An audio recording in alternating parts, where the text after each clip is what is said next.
Hello everyone. ప్రభుత్వ ఉద్యోగం అంటే నీతికి నిజాయితీకి మారుపేరు ఉండాలా, అవినీతి పరుడుగా ఉండాలా. అయితే ఇక్కడ నీతికి నిజాయితీ ఉంటే దక్కే సన్మానం ఏంటిదంటే సస్పెన్షన్, అవమానం. ఇదే జరుగుతున్నది ప్రస్తుతం మన దేశంలో. అయితే దీనికి ఎగ్జాంపుల్ హర్యానా రాష్ట్రంలో పంచకుల ఫారెస్ట్ అనే ఉంటుంది. ఈ పంచకుల ఫారెస్ట్లో కొందరు స్మగ్లర్స్ ఓవర్ నైట్లో చాలా చెట్లను దొంగిలించి స్మగ్లింగ్ చేస్తుంటున్నారు అన్నమాట. అయితే ఇక్కడ కైర్ అనే ట్రీస్ అని చాలా ఫేమస్. ఇవి పాన్ మసాల్లో వాడతారు.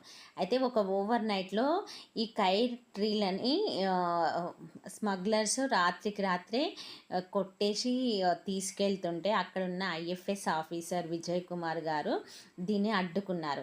అయితే దీన్ని అడ్డుకొని ఏదైతే మినిస్ట్రీ ఉంటుందో ఫారెస్ట్కి సంబంధించిన మినిస్ట్రీకి ఈ ఇన్ఫర్మేషన్ యాక్షన్ కోసం ఇన్ఫర్మేషన్ ఇస్తే ఆ మినిస్టర్ ఏకంగా విజయ్ కుమార్ని సస్పెండ్ చేశారన్నమాట. చూడండి ఇక్కడ అంటే అడవిని నాశనం చేస్తున్నారు, స్మగ్లింగ్ ఇట్లా జరుగుతున్నది, దీనిపైన మీరు యాక్షన్ తీసుకోండి అని ఇన్ఫర్మేషన్ ఇస్తే అతన్ని సస్పెండ్ చేసి కూర్చుండబెట్టారు అనమాట. సో ఈ సస్పెండ్కి అసలు జస్టిస్ కోసం ఆ ఆఫీసర్ అయితే ఎవరైతే ఉన్నారో అతను ఒక్కడే ఒంటరిగా అడవిలో సమ్మె అనేది చేస్తుండన్నమాట జస్టిస్ కోసం.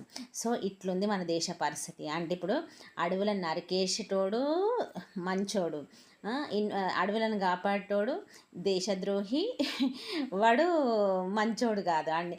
ఇక్కడ గమ్మత్తు ఏంటంటే ఇక్కడ ఏదైతే ప్రభుత్వం అధికారంలో ఉందో ఆ ప్రభుత్వం అనేది బీజేపీ. ఆ బీజేపీ సీఎం అయితే ఎవరైతే ఉన్నారో వాడు ఇంకా ఆర్ఎస్ఎస్కి సంబంధించిన వ్యక్తి అన్నమాట. ఆర్ఎస్ఎస్ బీజేపీ అంటేనే మేము దేశం కోసం పుట్టినాం, దేశ భవిష్యత్తుని పునరుద్ధరించడానికి పుట్టినాం అన్నప్పుడు మరి కనీసం